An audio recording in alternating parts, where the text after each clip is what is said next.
It's February and it's harvest time. We are picking tomatoes, potatoes, lots of zucchinis, and don't get me started on the nectarines. You'll see more of that later on. Thanks for coming back to visit us at Feral Manor. It's just after 10 o'clock in the morning. It is 32 degrees. We're expecting another 40-degree day. This will be our third 40-degree or 40-degree plus day this week, so it's not exactly the day to be out in the garden.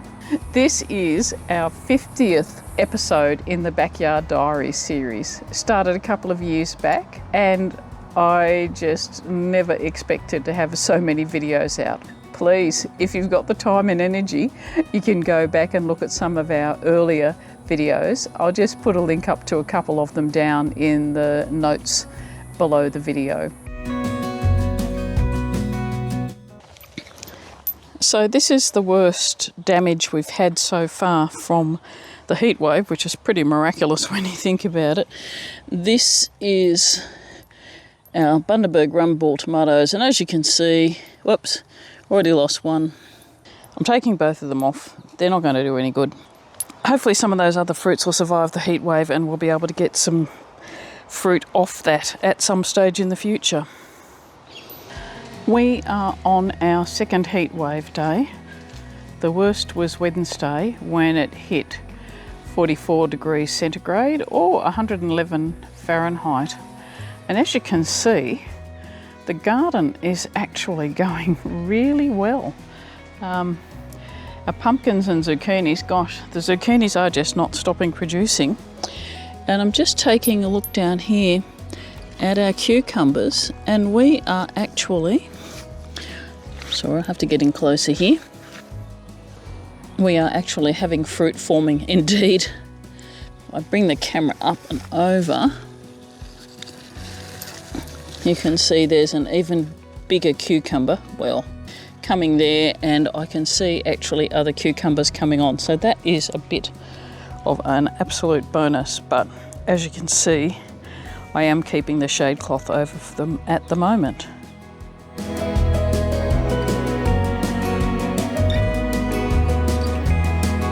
The grapes are starting to form up, and unfortunately for us, they are starting to attract the attention of the currawongs and the bowerbirds, so we'll be netting these really soon. Steve's just pruning off some of the excess vines. It's just dawned on us that we can actually use these big poles to hold the mesh up for the netting at either end, which probably make things a little bit easier.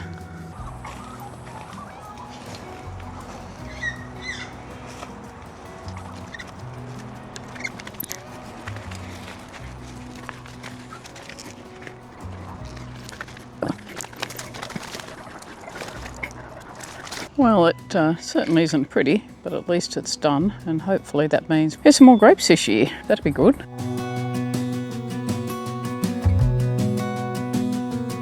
I started working on this potato tower back in October 2025, and it's now time to see whether the potato tower has stacked up. Sorry, someone had to do it.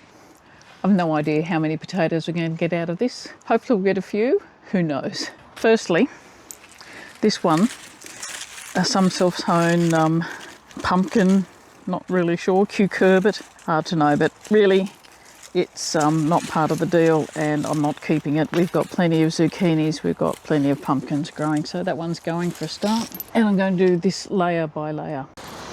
So far, absolutely nothing. It'd be nice if I found one potato at least. Well, I'd hope by now I would be digging up potatoes, but it looks like I am going to be sorely disappointed.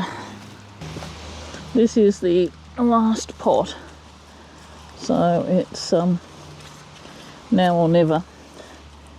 And oh my lord, finally, potatoes, yay! Yep. Oh no, there's another one.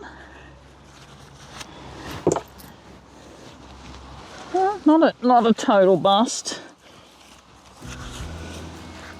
I can see more potatoes, not necessarily big ones. Here's another one. Oh, that's a big one. It's got a little coming off it again. I think that's the one which the plant grew out of. You can see the plant coming out, but you can also see other little baby potatoes there. I'm going to turn this out. I think that is the last of the potatoes. Oh, that's funny. A little one growing through there too. Sadly, not quite what I was hoping for, but better than nothing. It doesn't often happen, but this is one of those times in the garden where you actually need to move fast. And the reason why is our nectarines have suddenly ripened. Like this time last week, they were like rocks, and now they're ripe. And we need to get them off the tree and processed. And the reason I say that is I dry my nectarines so I can use them throughout the year. Steve doesn't like them, so it's just me. And yeah, he does give me a hand, but this is really my baby. I cannot begin to tell you just how beautiful these nectarines are. They are so tasty and juicy, but even I have my limits as to how many I can eat in one session. Yum. This is the biggest nectarine harvest I can ever remember in all my time at Feral Manor. And not only is it the largest, but we have not had one single bit of codling moth in the fruit that we've picked. And we've picked a lot of fruit. In fact, when we finally got around to doing the sums at the end of it all, we have picked close to 26, yes, that's 26 kilograms of fruit. And Steve did one of those rough calculations and worked out it's over 600 individual pieces of fruit. So you'll probably understand why it took us 3 days to both pick and to process the nectarines. Well, it's been an interesting week here in the garden, and thank heavens for the moment the temperature at least has dropped. We're going back to the low 30s for the rest of the week. Today it is a blessedly 24 degrees, so cool, so pleasant, and I'm just grateful I was able to get out and actually do some gardening today. There have been so many jobs we've had to put off just because it has been too hot to just get out of the house. So thanks for dropping by, and we'll see you next time. Bye for now.